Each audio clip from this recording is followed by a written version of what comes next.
and thanks for staying with us. Zone B of the Nigerian Customs Service impound fake drugs from importers operating along the nation's borderline. Also on Customs Report, the Controller General of the Nigerian Customs Service speaks on scanning machines in the three ports as approved by the government. Plus, more report. I am Igiseme Etinye. Stay tuned.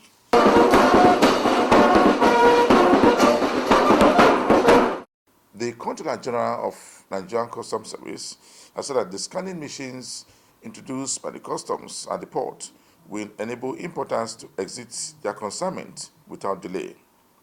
He made a pledge when he was speaking with stakeholders in Lagos. And to witness the commissioning of our newly installed mobile scanners.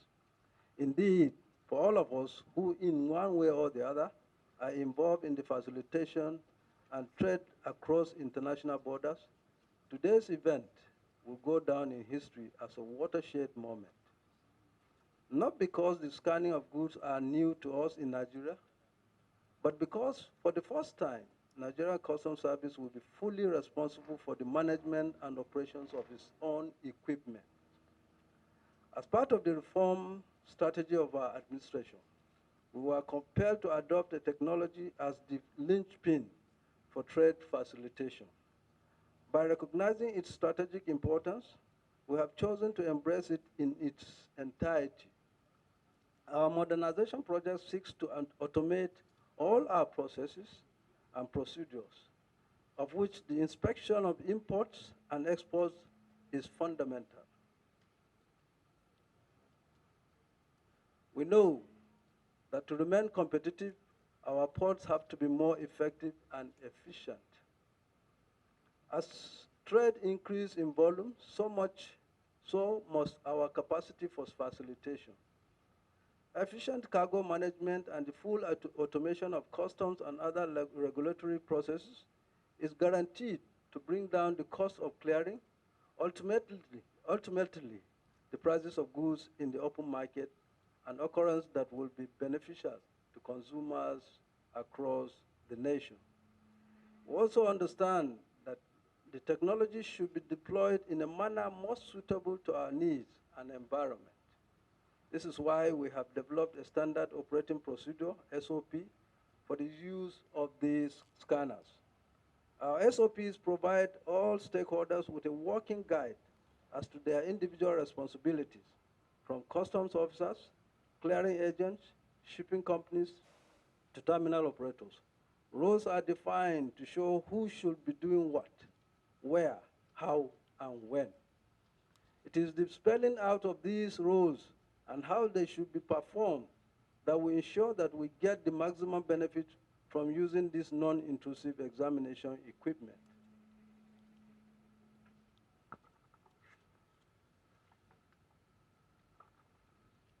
As the lead agency in trade facilitation, we are constantly in the business of reinventing ourselves. Not satisfied with the achievement of the past, our focus is on making the present and the future greater. However, because we acknowledge the importance of partnering with other relevant government regulatory agencies, we have created windows that will enable connectivity to our systems. Where physical joint examinations were previously conducted by all relevant agencies, the scanning process will not only reduce the stress associated with positioning, offloading, and taking inventory of containers. It will store recorded images in a safe format, easily accessible by all agencies from the comfort of their offices. It makes the auditing of the transaction using these images easier and will definitely checkmate attempts by non-compliant traders to cheat the system. The custom boss also commended his team for a job well done in the area of proper examination of goods at the port. The challenge of security is of immense concern to a well-meaning citizens, since we know that good number of items which pose a threat to national security find their way through our borders, through our various entry points. We believe that equipment that is being commissioned by today will greatly enhance our capacity to defend our nation. As we approached phase one of the e-customs modernization, we shall see deployment of scanners to all seaports, airports, and approved land borders. We shall also witness the launch of a central data management system when live feeds from our ports and borders can be viewed and monitored from our headquarters. We are therefore grateful for the support of our supervising ministry and the untiring efforts of the Honorable Minister of Finance, Budget and National Planning in making this dream a reality. We want to assure her and all Nigerians that this equipment will be put to good use for the benefit of all. Unlike previous attempts at managing scanners, our officers have been trained up to level 2 maintenance capability. This ensures that the day-to-day management of these machines will be proficiently handled by our own officers who have been trained and certified by manufacturers to carry out basic maintenance. We appreciate our partners, the terminal operators, who have taken the pains to adjust their operations to suit the innovations of the moment. Our continuous collaboration will ensure that cargo are promptly delivered for scanning and evacuated from the ports as soon as they are certified to be compliant by our own officers and other regulatory agencies. Finally, let me reiterate that important. The controller in charge of PLM ports in Lagos has continued to implement guidelines on the regulation of clearance of goods at the port. He also urged importers at the port to continue to obey rules as approved by government. The revenue drive process of the Nigerian Customs Service, being championed by the CGC himself, has been very good for all area controllers, particularly those manning the revenue generating areas. The message is clear and simple. First, you know the roles and responsibility of customs for facilitation of trade. The revenue comes in. And for now, if you look at it carefully, the Nigerian Customs Service has been providing a good revenue for the country, particularly when you follow up the allocation, the monthly allocation of FAC, Federation Allocation Committee, monthly. A single organization providing almost 1/4 of what is being disbursed, there it will tell you that yes, that organization is doing well when it comes to revenue generation. I will give you a small statistics. Last month, the government, federal government, or the revenue, the FAC, distributed or allocated or distributed 700 billion, and largely Nigerian Customs Service contributed almost 140 something billion, almost a quarter of the revenue for the nation. And you know the importance of the revenue to both the state government, because the owners of the federation accounts, the federal government, the state government, and then the local government. These are the owners of the federation account. Then it from here is an indication that yes, the Nigerian Customs Service revenue generation drive is really driving the country, is cushioning the effect or absorbing the shock or the global shock of the fall in revenue generally in the world. Coming back to my terminal, that is the PTML, known as the Port Terminal Multi-Purpose Limited. If you know, PTML is a model port. Right from the beginning, there is the only one model port. Right from the conceptual stage up to this, a piece of land was given to them and they developed to this area. So they are operating on a high safety and security levels. So also the customs officers too are really operating on a high security, safety, and security level. In terms of revenue, we can only compare by way of comparative analysis of the revenue generated from January to October 2021 against the 2022. Basically, as of January to October 2021, PTML generated 185 billion 221 million 461 million 088.00 kobo. In 2022, there was an increase despite the global economic shock, despite the low volume of trade throughput, despite so many challenges, internal and external factors affecting revenue generation, but the PTML garnered 199 billion 468 million 482 million 842.00 kobo, an increase in 7.57%. Well, for me, this is my third month. There's a good prospect of revenue in this particular command.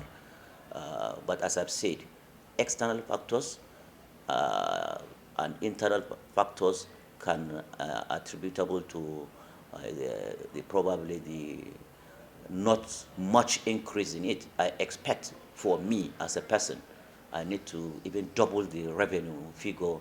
But then this is how we are, and this is how it is. 7.7% increase as against 2021 is impressive.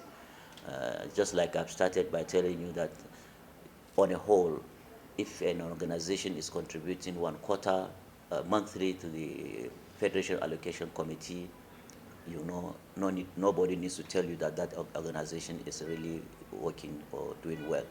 Thank you. Yes, we are aware that recently you represented the Siege of Customs in this international. The controller also speaks about siege implementation of scanning at the port and other development as brought by the siege of Nigerian Customs Service. Fantastic place. Our representation was heard, and the commendation from the Secretary General for the service and the Nigerian Navy. But by and large, my own is a goodwill message, or it was a goodwill message from the CGC, conveying to the summit itself. First, the CGC apologized for not being there in person because of national assignment. Secondly, he now congratulated the promoters of the summit for doing a good job, being timely and at an appropriate time. But basically, the theme of the summit was igniting the blue economy. And here we are. A lot of discussion, because these are intellectual discourse on this particular topic. We have a lot of varied definitions of blue economy by many scholars and organizations across the world. But the EU definition of a blue economy encompasses both the oceans, the lakes, the rivers, including the waterways, the inland waterways. Here now, that is what brought about the Nigerian Customs Service being a robust organization. The theme is igniting the blue economy, but already the Nigerian Customs Service have already ignited the blue economy. They asked me how. I say yes. Since we are adopting now the definition of the EU, meaning that the inland waterways, the lakes, and what have you, and I told them clearly that the Control General of Nigerian Customs Service decided to establish marine commands across the nation. We have the Northeast Marine Command with its headquarters at Benue. We have the Northwest Marine Command with its headquarters in Lokoja. We have the Eastern Marine Command with its headquarters in Port Harcourt, and then the Western Marine Command with its headquarters in Lagos. Yeah. These are the in-house ignited blue economy by the Nigerian Customs Service. You know, when it comes to trade, the Nigerian Customs Service has the horizontal view of the international supply chain, including the national chain, because trade, when it comes to the national one, there is what we call the cost-wise trade. Cost-wise trade is a trade within a country from one point A to point B, and that is why the CGC deliberately now established these commands. You are watching the program Customs Report. The Federal Operation Unit Zone B has seized contraband goods worth over 357 million naira for smugglers. The Customs Controller also uncovered 72 sacks of cannabis concealed in cassava flour. Controller Hamisu also warned importers against smuggling goods into the country. The Nigerian Customs Service, Federal Operation in Zone B, said it has seized 161 contraband goods with duty paid value of 351 billion naira from the month of November to December 2022. I want to report here, within this round under review, the unit made a total of 161 seizures with DPP value of 351 million 508,658 naira 56 kobo. The items seized classically were 2,114 bags of foreign pulverized 50 kg, valued at 104 million. We have 123 belts and sacks of foreign skin and clothing. We have 72 sacks of cannabis sativa. This is one peculiar arrest we made. We got 65 bags of 25 kg of same rice imported from foreign. We have 880 cartons of foreign spaghetti, macaroni and couscous. We have 82 units of conveyance of vehicles. We have 102 cartons of foreign roton body cream, which is not allowed. We have 102 cartons of foreign Eversoft. We have 69. FOU Zone B comprises 10 states within the northwest and north central geopolitical zones, with Kaduna as its administrative headquarters. The controller said the unit seized 2,104 bags of foreign rice, 126 pairs of sacks of foreign clothes, 72 sacks of cannabis, and 808 cartons of foreign spaghetti rice from smugglers. Which means from January to 20 December 2022 was combined duty value of 2,345,155,170 naira. This was what we have recorded in 2022. While in 2021, we only recorded, as I said, 1,332,733. There was an increase in the value of what you have seized. Some of the factors that led to our success in anti-criminal operation in the year 2020 could be attributed to the following: motivation and support from the Nigerian Customs Service Management in terms of logistics, capacity building, and all that to boost the morale of officers and men of the unit.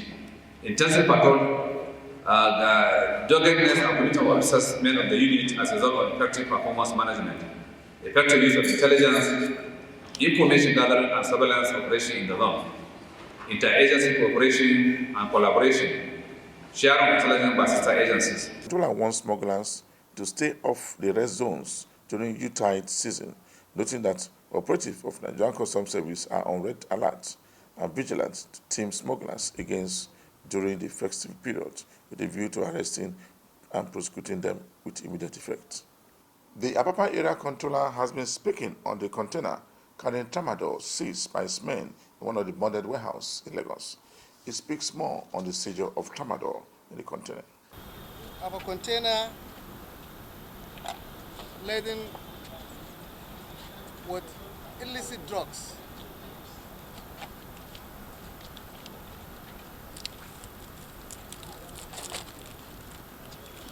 There are two types of drugs here: trafficking and trafficking 225 mg. These drugs are more deadlier than the normal tramadol. And you can imagine the kind of havoc it will cause if it has reached our society. You can bear with me that most of the illicit action or criminal action taking place today in our society is with the aids of this kind of drugs. And therefore, whoever is importing this kind of drugs, we are telling him today our collaboration effort is fully informed, and we cannot relent. The container has been in the port since July 3rd, moving from the port, Mother Port, down to here. The importer is trying to buy time to see whether he can undermine our operatives. But behold, we are really on top of our game. And will continue to be on top of our game. If he is not tired of investing, we are not going to be tired of making him to lose his investment. And also ensure that he is going to be trail and bring to book 90,010 tablets in capsules. So this kind of drugs, we thank God for giving us the wisdom, the zeal to be able to see it or track it and make seizure, because it contravenes the relevant section of the SEMA, section 64 and section 46 and 47, Custom and Excise Management Act, Cap C 45, Law of the Federation of Nigeria. Behold, I'm advising the importers to please desist from this kind of importation. The custom officers' wives officially has repackaged the COA for the benefit of wives of Nigerian Customs Service all over the country. One of the spokesperson of COA has this to say. Try to ensure that we officers' wives take full advantage of opportunities offered by the association to empower ourselves and by extension our families. Earlier in the day, we visited two homes, two motherless baby homes in Ibadan here this morning, and we share gifts to them on the occasion of this year's celebration. To make ourselves available. I'm made to understand that there's going to be a series of trainings. These trainings are actually hard to encourage, to empower us. So we encourage us to make ourselves available for the training. You see, when, as a woman in the family and you can stand alone, you discover that you earn more respect, not even from within the home, but from the society. So please let us make ourselves available. Just before we round up this week edition of the program, Customs Report, we brought you a report where see just what millions of naira was intercepted by Zone B of Nigerian Customs Service in Kaduna. For me, Igeseme Etinye, thanks for watching.